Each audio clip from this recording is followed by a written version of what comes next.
G'day, fellas, and welcome back.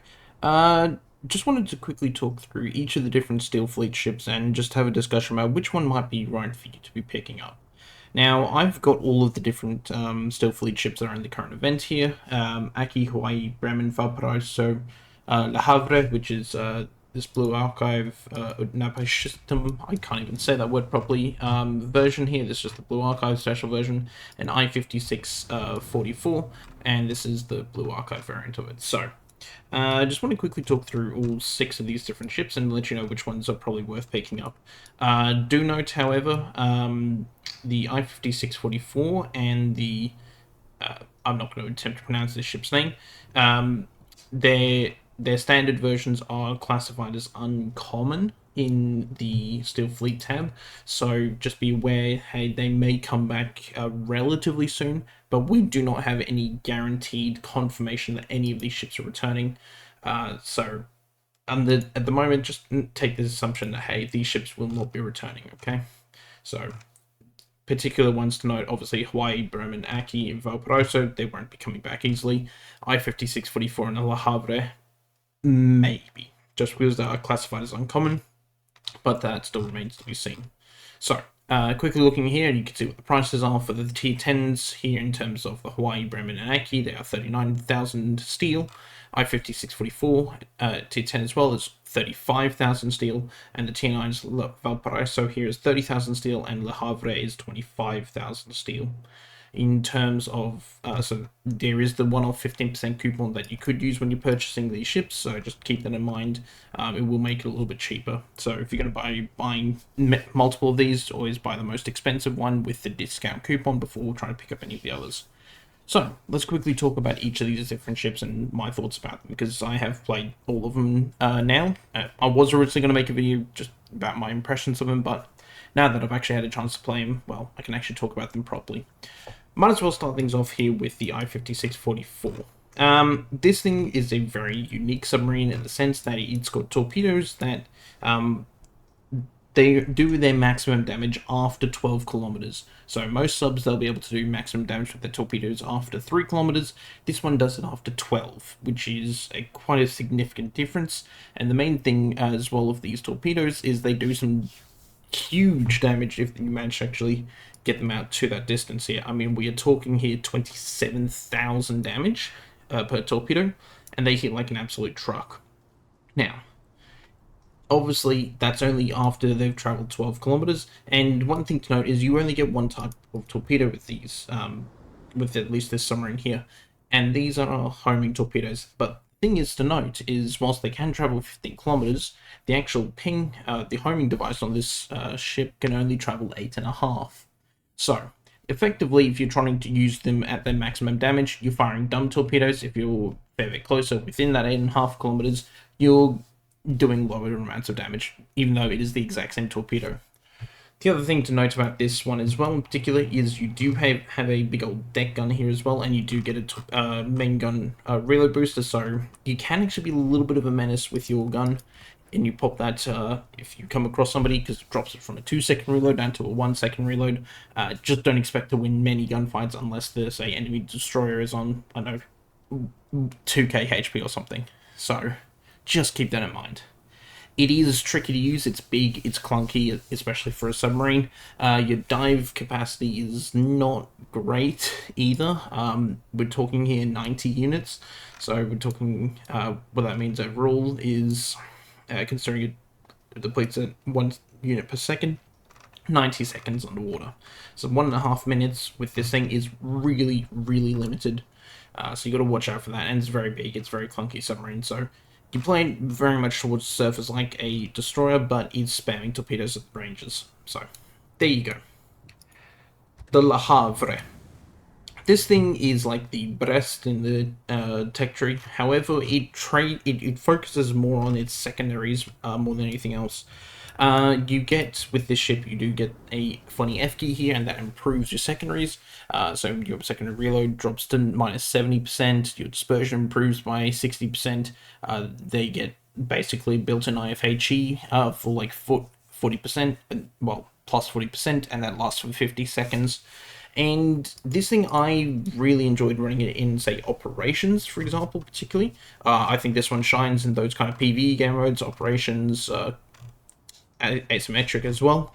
And that's mainly because, like, where all the secondaries are located, apart from these two here towards the front, they're basically all located here at the rear. So, if you want to be having a lot of fun with this one, I would recommend operations and stuff for the game mode. You can make it work in randoms, but it's a little bit more difficult because you do tend to rely on your main gun performance here.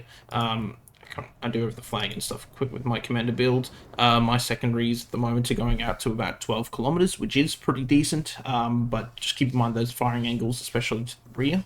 It can make it quite tricky. But overall, this one is actually quite fun, but I prefer to play it in my PvE game modes for maximum enjoyment. Valparaiso. This one should need no introduction. Ever since it was introduced in the event, the Lunar crates earlier this year, and for that Admiral bundle, then it's been an absolute menace to be running across these things. Yeah, this thing is nuts. There's no two ways to put it about. And what makes this thing really so unique is the super heals. With my commander build, I'm getting 7, but you could always take this improved repair party readiness to get an additional one, which would give you 8 overall. And this combination of this combat instruction here. And all you need to do to charge this combat instruction is hit an enemy ship with your secondary battery shell or destroy an enemy ship, which will completely recharge it. And it gives you a minus 95% to your consumable preparation and reload time. Your damage control here, at least on standard, it goes for about 16.5 seconds. You get 7 of these super heals. You can push in, pop a super heal, keep your secondaries going, pop your F key, get your super heal straight back. And you can do this up to 7 times with this. At least my current build, potentially 8 if you run this skill. And having Lisboa as well makes this even easier to proc, because especially with one of his special talents here, which is this Master and Commander, if you manage to pop your combat instructions at least twice, it'll then make it easier to get the next set of combat instructions going forward, because it starts at an automatic 20%. This thing is ridiculous. It has got cruiser levels of maneuverability. We're talking here, what, 31.5 knots. We're talking 850 rudder, like turning radius, 7.8 second rudder shift. Like 7.8 seconds with this, like, because you can't take acceleration because it's got inbuilt improved acceleration as well. It is ridiculously nuts how survivable and just aggressive you can be with this ship and just make mistakes and get away with it. You do get AP only with this thing, so you do kind of have to watch out for that. It is a Vanguard hull. You can get Citadel, and if somebody's like with deep water torpedoes or just torpedoes in general, you do have to watch for that. But it's a dumb ship, and it can be hilarious. So this is a very strong contender and a very strong recommendation, I would say, from my opinion. But yeah, it's really quite dumb. Now let's move on to the other tier 10s. Well, to the tier 10s that are remaining. Aki. If you love the Yamato, I think you will enjoy this ship. For me, this one was going to be a definite regardless of whatever happened. I just really, really like the Yamato overall. Yamato class is just, I don't know, I've got a particular fascination at least with that. And what this does here is you trade the rear turret here for a mini flight deck similar to like what we got in Issei, like Tone, Chikuma. That's the kind of configuration I'm talking here. So guns in the front and planes in the back here. The planes on this thing hit like an absolute truck. I've done upwards of 20k damage in a single drop from the planes, and you can stack them up to 2 times.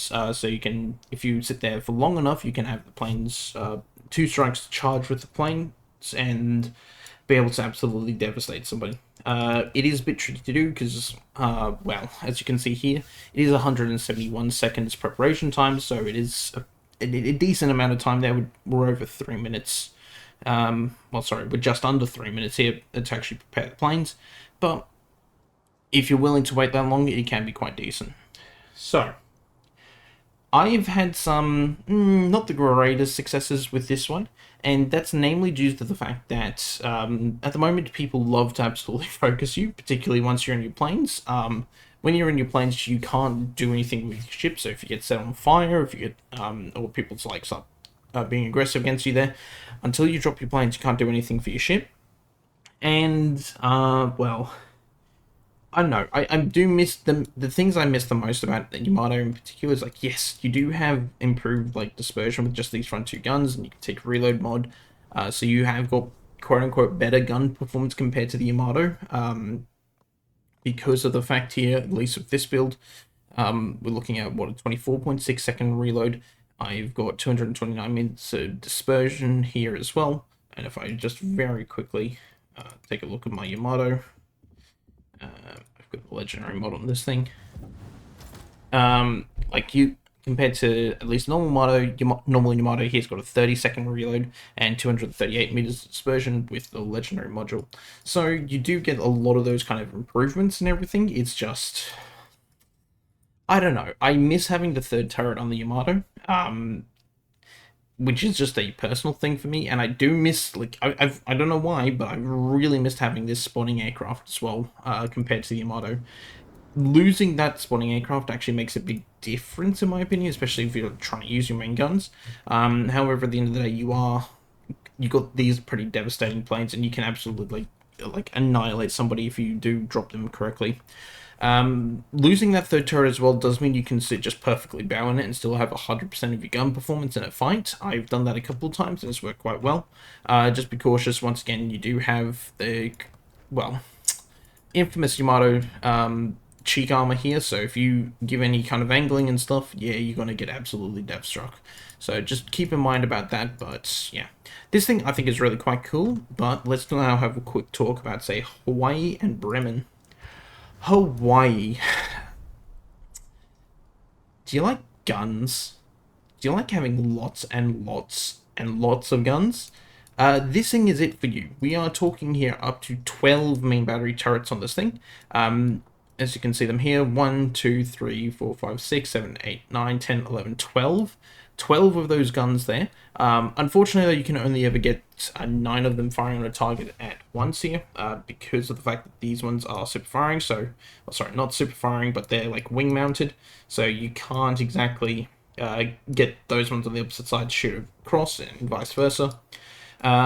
But you got an insane amount of firepower with this ship. It's an Alaska hull, so you're actually quite durable, especially for a light cruiser, because, well, once again, the distinction between a light cruiser and a heavy cruiser is not in how much armor it has, but it's in the caliber of its main battery turrets here.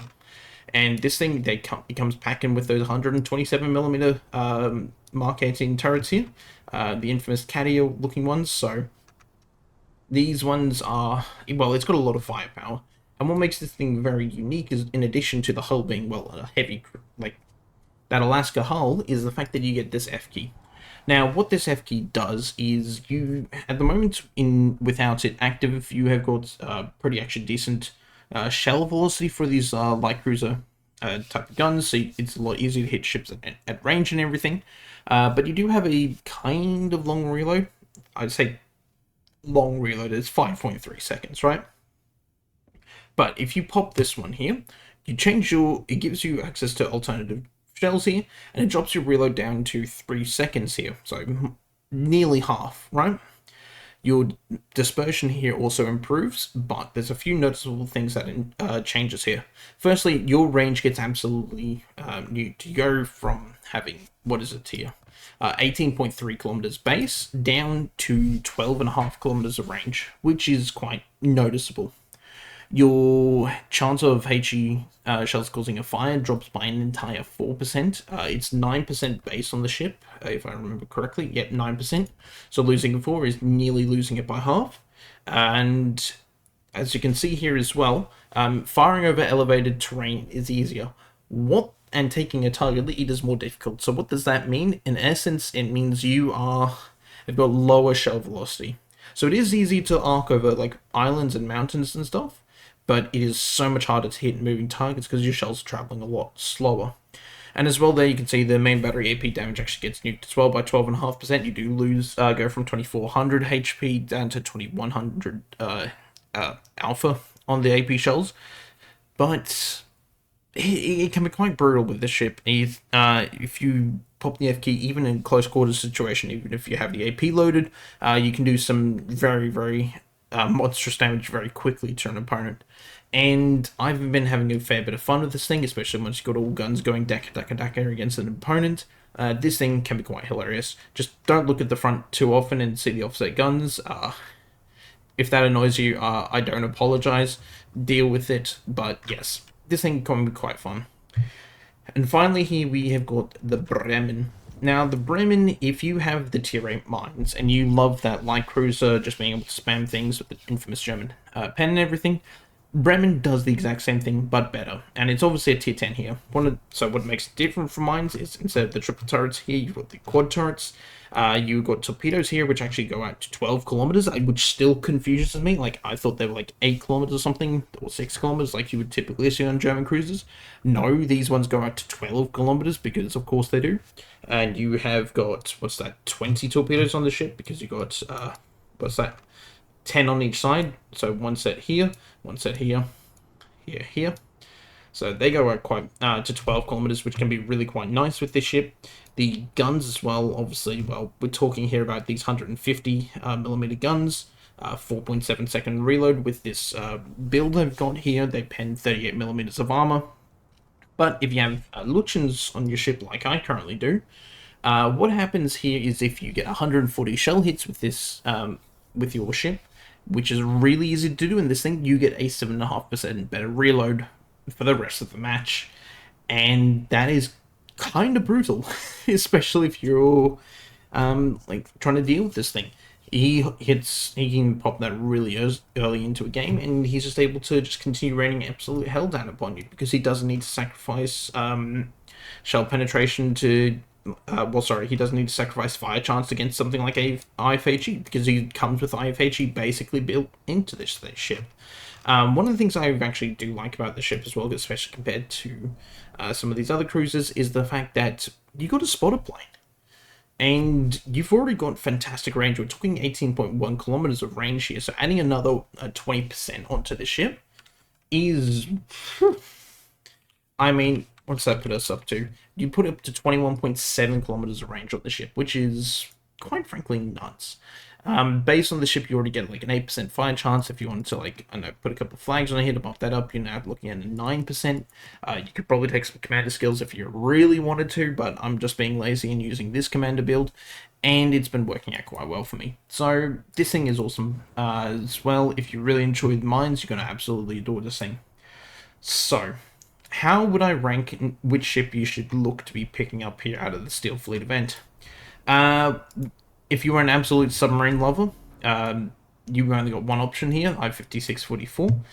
If you adore that secondary kind of gameplay for your cruisers specifically, Le Havre's got you covered, but I would probably wait on both of those two ships, namely because of the fact that they've been, it shows that they are uncommon, so there is a decent chance of them appearing again in the future, and relatively soon. But I wouldn't put any faith or stock into that statement there because of the fact that it's not been communicated, it's not been told to us. So do not quote me on that. Just be aware that they are classified as uncommon instead of rare, so there is potential for them to reappear in the not so distant future. Valparaiso is absolutely, yeah, it is so dumb, this thing. If you have a division of these, it's absolutely, it's an absolute beast to try and deal with, especially, I mean, I've run into a triple div of these, and it is really painful trying to stop a push like this. Airship is excellent for stuff like ranked as well, so at the moment I've not even tried to attempt to play ranked because of just how many of these ships are, and it's going to be quite oppressive, so keep that in mind. But it is an absolutely hilarious ship. You've got the secondaries going, constantly going with this thing. You have the guns. The guns are okay. They're not fantastic or anything in my opinion, but it's enough to keep you going and do some decent damage to your opponents. But it's just that healing potential, just the ability to just keep yourself alive throughout like an extended engagement and at pretty much like most HP. It's really tough one to deal with. So I do recommend this one for most people if you're after, especially this one here is a full-blooded premium, so both the Le Havre and the Valparaiso, because they're tier 9, they are full-blooded premiums.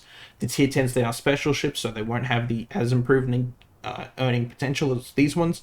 But Valparaiso absolutely, like, yeah, it is so dumb.